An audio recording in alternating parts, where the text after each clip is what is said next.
Сәлем айт. Понятно деп ана жерді қоясаңдар, сондай шығатын болса.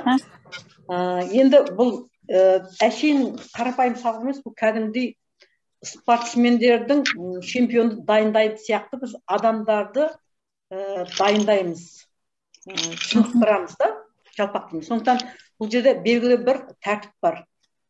Негізгі тәртіп туралы айтып кетейін. 1 сағат уақытты біз сапалы пайдалануымыз керек. Екінші, зумға 3-4 минут кіріп, жаңа видео анау басқарып үлгеруіміз керек. Дауысын, видеосын қосып, тексеріп алуымыз керек. Одан кейін сабақ кезінде политика, дінге, негатив туралы әңгіме вообще айтпаймыз. Оның бізге вообще қатысы жоқ. Микрофонда ертең сөйлейміз. Микрофонда сөйлеу кезінде қосып 2-3 минут атыңыз, қайдансыз, мамандығыңыз қандай, арманыңыз қандай, қысқа айтасыздар. Сабақты тыныш, сізге ыңғайлы жерде өтуді қадағалаңыз, өйткені бұл өте құнды ақпарат. Интеллект жаттығуға жан дүниеңізбен саналы, сапалы түрде қатысыңыз. Сұрақ бар болатын болса, менің жекеме жазып жіберіңіздер, мен сіздерге жауап беруге тырысамын. Өйткені сабақ кезінде мен көңілімді бөлгім келмейді. Бұл біздің жаңа тәртібіміз. Одан кейін біз мына ерекше сабақ болғандықтан, біз адамдарды жаттықтырушы болғандықтан, біздер сәлемдесудің өзінің мән мағынасы бар. Мұны сәттілікпен, мен кейін қағаз бойынша жіберем, қарлығашта ручка жоқ. Бай сәлемдесеміз. Сәттілікпен, достық әрқашанда бізбен бірге, бақыт пен байлық біздің тағдырымыз. Әр нәрсені басқанда осы әңгімені айтып отырамыз. Бұл жерде сөз тіркестерінің өзі сенің өміріңе үлкен энергия беретін мағынада селінген. Жай әшейін келген жоқ бұл сөздің өзі. Одан кейін соны айтқаннан кейін амандасудың тағы бір ерекшелігі бар бұл жерде. Бұл жерде біз адамдарды шынықтыру үшін, оның көңілін көтеру үшін, жаңағы энергиясын жоғарылату үшін не жасаймыз ғой, жаңағы жаттығу жасаймыз.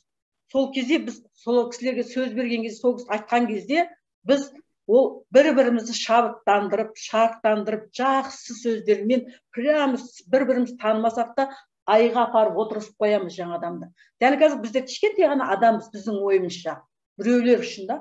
Ал мына интеллект тренерлердің жаттығуында ол адамдар үлкен айда отырған, планетаның басқарып отырған адамдар деп қабылдаймыз бір-бірімізде. Міне соның мысалы, алғаш кезде жаңа мен сәлемдесем. Сәттілік пен достық әрқашанда бізбен бірге, бақыт пен байлық біздің тағдырымыз. Енді сөз бастаймын. Қош келдіңіздер. Патшайымдардың патшайымы, патшалардың патшасы, нағыз ержүрек, дана, туа біткен көшбасшылар. Есімі аңызға айналған. Ол кісілердің есімі әлемдегі, бүкіл елдегі көшелердің атымен, қалалардың атымен аталатын, ұрпақтары мақтанышпен еске алатын нағыз патшайымсыздар. Сіздер өмірге келген кезде ерекше тұлға болып келдіңіздер. Көрдіңіздер ме? Біз осылай мақтаймыз әртүрлі немен, сөздермен. Сөйтіп бір-біріміз қанаттандырып, энергиямызды көтеруге тырысамыз, басшаға осылай келеді. Енді бүгін қысқаша мен не туралы айтып кетейін, жаңағы. Өзім туралы мен өзімді таныстырып кетейін, бір-біріміз қысқа таныстырамыз. Менің есімім Ағыман, жасым 62-де, пенсионермін. Бұрынғы қызметім Шымкент Шина деген заводта, акционерлік общество істегем, дөңгелек шығаратын заводта істегем. Әшейін простой лаборанттан главный инженерлікке дейін көтерілгенмін. Перестройка болып, завод жауып қалғаннан кейін мен көшеде қалдым. Одан кейін мен базарға шықтым. Базарда мен жұмыс істеу арқылы жаңағы айына $2000 әкелетін сондай контейнер алдым. Өзім таза еңбекпен 5 жыл көлемінде істеп.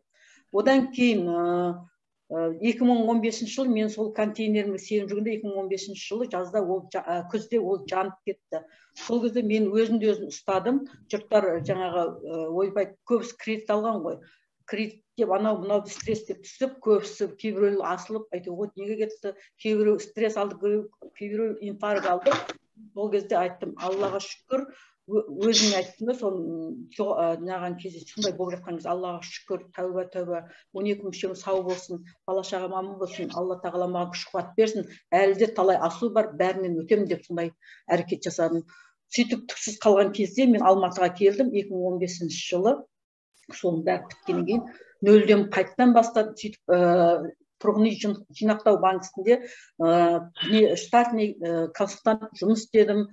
Сол жерде 3 жыл істеп пенсияға шықтым. Сол пенсияға шыққаннан кейін жаңа бағытта, жаңағы интернет саласында криптовалютамен айналыстым. Ол криптовалютамен мен сол призм деген криптовалютамен айналысып, соны жақсы тиянақты 6 ай 7 ай істеп, соның шыңына шықтым. Соның несін дәмін жедім. Сонда мен түсіндім, адамдарға қандай, қалай айтсам, еркіндік қайда жатқанын мен түсіндім. Соны сезіндім. Содан бері мен еркіндікті іздеп келе жаттым. Мен әрбір жүрген жерімде адамдарға қалай көмектесемін, қай жағынан көмектесіп болсын, не істеуге болады, соның бәрін ойлап жүретін едім. Мен Алла тағала маған осы супер жанды алып келді. Ертең осылай танысасыңдар, қысқа бүгін мен сабағын бастай берейін да. Енді біз жаңағы адамдың өзі, біз 5% мынау физикалық денеден, тұлғадан тұрады екенбіз, 95%-іміз ол біздің мына ішкі жан дүниеміз екен. Ішкі жан 95%-іміз. Мына біздің ішкі жан дүниеміз тыныш болған кезде, ішкі жан дүниеміз бай болған кезде, біздегі сырттағы нәрселердің бәрі бізге келеді екен. Ал бізде қазір ондай жоқ қой.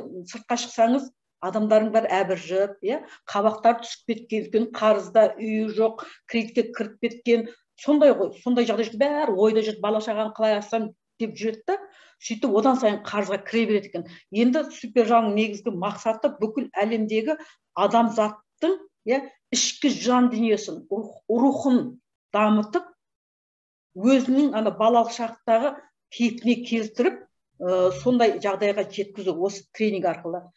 Енді бақытты, мысалы, ең бақытты біз, мысалы, бірінші байлық келу үшін біз бақытты болуымыз керек.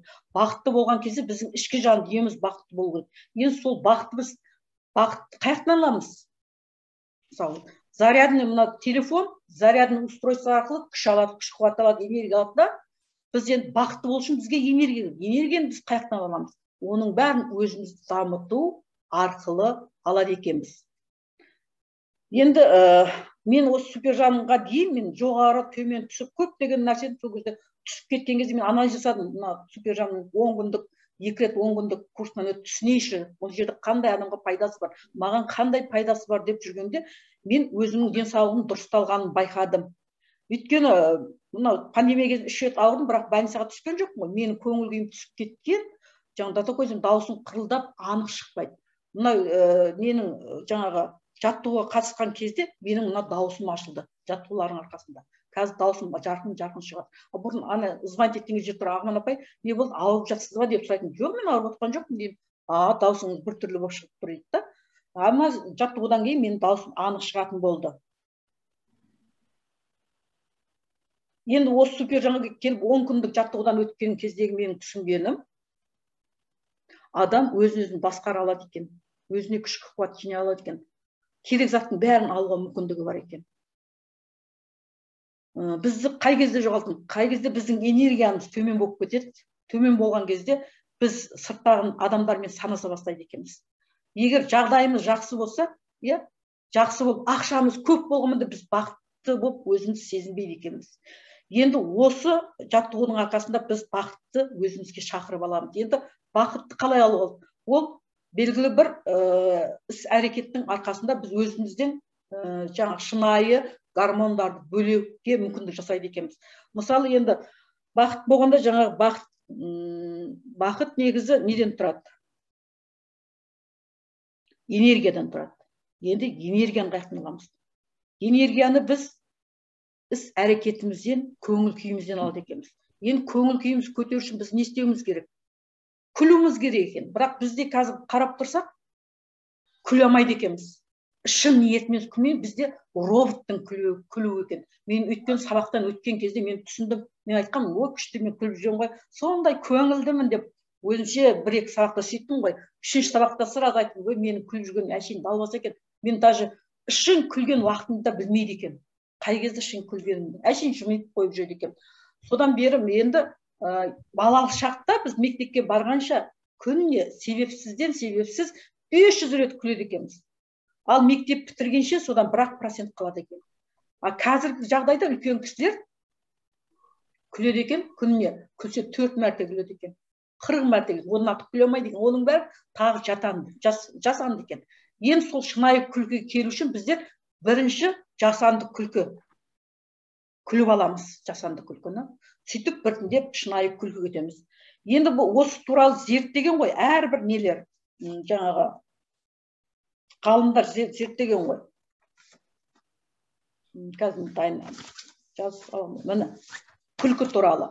Міне Рон Гудман өз зерттеу барысында адам біз ана құрсағында жатып күліп жатады екенбіз. Ана құрсағында жатып күліп жатады екен. Ол бір. Одан кейін адамдардың суреттеріне қарасаңдар, кейбір адамдардың езулері бүйтіп тұрады ғой. Сол күлкісіне қарап, сол адамның қаншалықты жетістікке жететін осы күлкісі айтып тұрады екен. Көрдіңіздер ме? Одан кейін жаңағы миымыз күлкі генератор екен, миымыз. Түсінді, күлкі.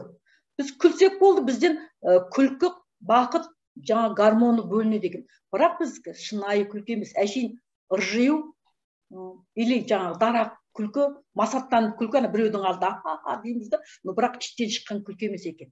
Көрдіңіз бе? Соны осындай сабақты өткен кезде шынымен мойындайсың ғой. Енді біз шынайы күлген кезде шынымен біз не аламыз күлкі арқылы? Шынайы күлген. Бірінші денсаулығымыз жақсарады екен. Давлениеміз дұрысталады екен. Қарым-қатынас жақсарады екен.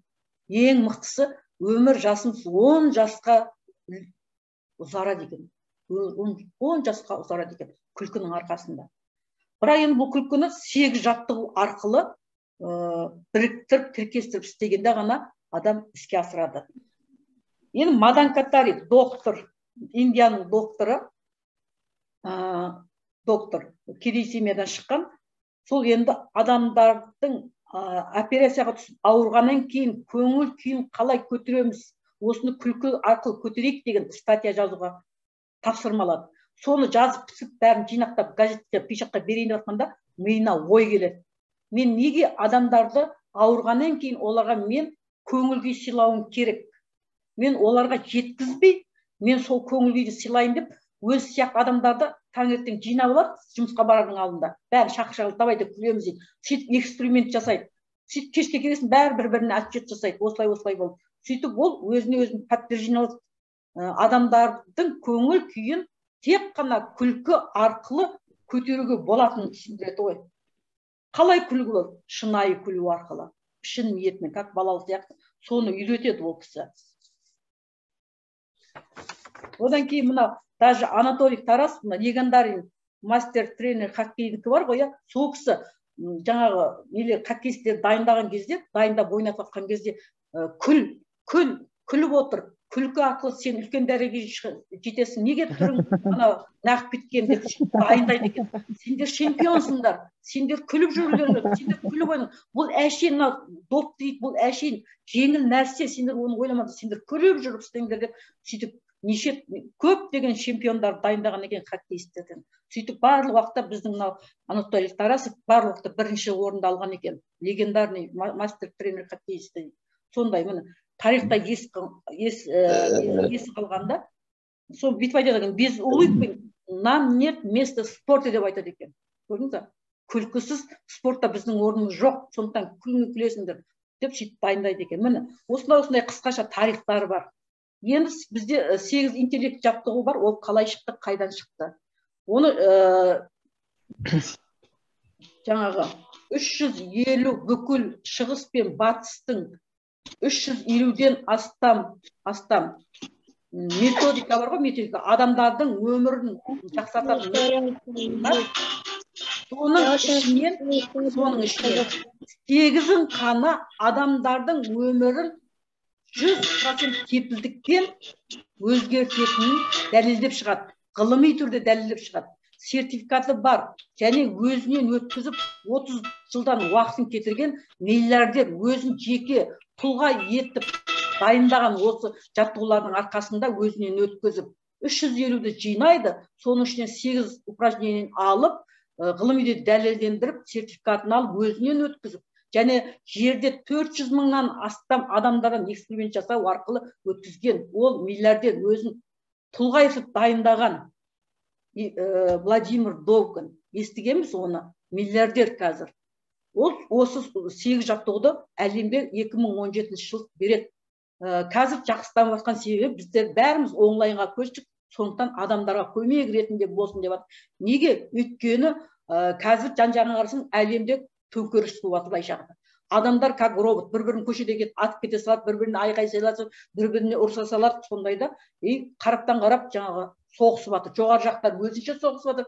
Біз төмен, соның бәрін тоқтату үшін бүкіл әлемде 10 мыңнан астам интеллект тренер дайындап, адамзаттың өмірін қорғап, табиғатты қорғап, өзіміздің ұрпақтарымызға осы табиғатты аман есен жеткізу мақсатында осы супержамды халыққа беріп отыр. 8 жаттығуды. Үйренсін, көрсін, өз көңілін өзі көтерсін деп. Бұл жерде біреу клиент боласың, екінші мен сияқты тренер болып сабақ жүргізуге мүмкіндігің болады. Енді дәл қазір мен просто сіздерге айтып жатырмын. Енді 8 жаттығуым жаңа жазып жібердім. 8 жаттығу мен 3 күннен өтем. 3 күн өтем.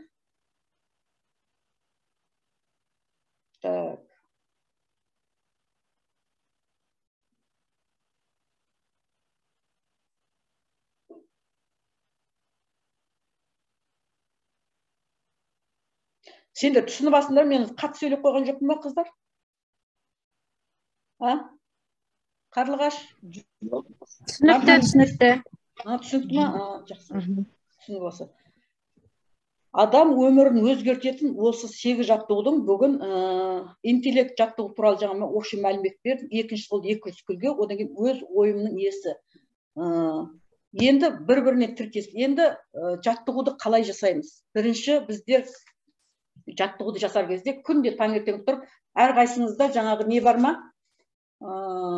Тәсіл бар ма? Мынандай тәсіл болсын, жаңағы горох болсын, жүгері болсын, сондай домалақ жиналып 200 штук или 100 штук тәсіл болатын болса, мынаны 6 рет, тағы артық рет нағысаң 200 рет. Алғашқы кезде қимап, осыны былай ішіңді тартасың, отырып аласың таңертең тұрған кезде. Мұны таңертең істеу керек. Өйткені бұл саған энергия береді.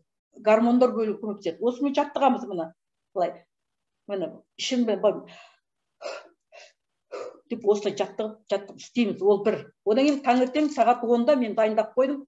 Групповой күлкіге қатысамыз. Өзіміз кім қатысқысы келсе, бұл жерде зорлық жоқ.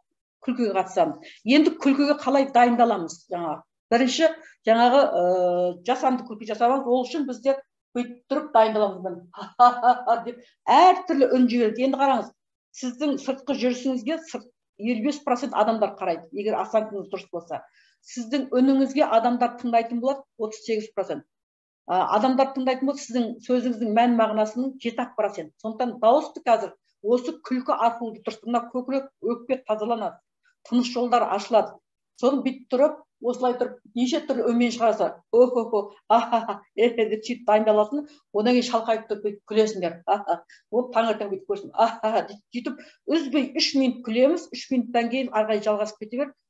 Сөйтіп 2-3 мәрте қайталаймыз, ол бітті. Соны бірақ осы дайындықтан өткеннен кейін сіздер өздеріңіз арғай жалғасасыз. Енді күле алмай жатсаң, командаға қосыласың, группаға қосыласың.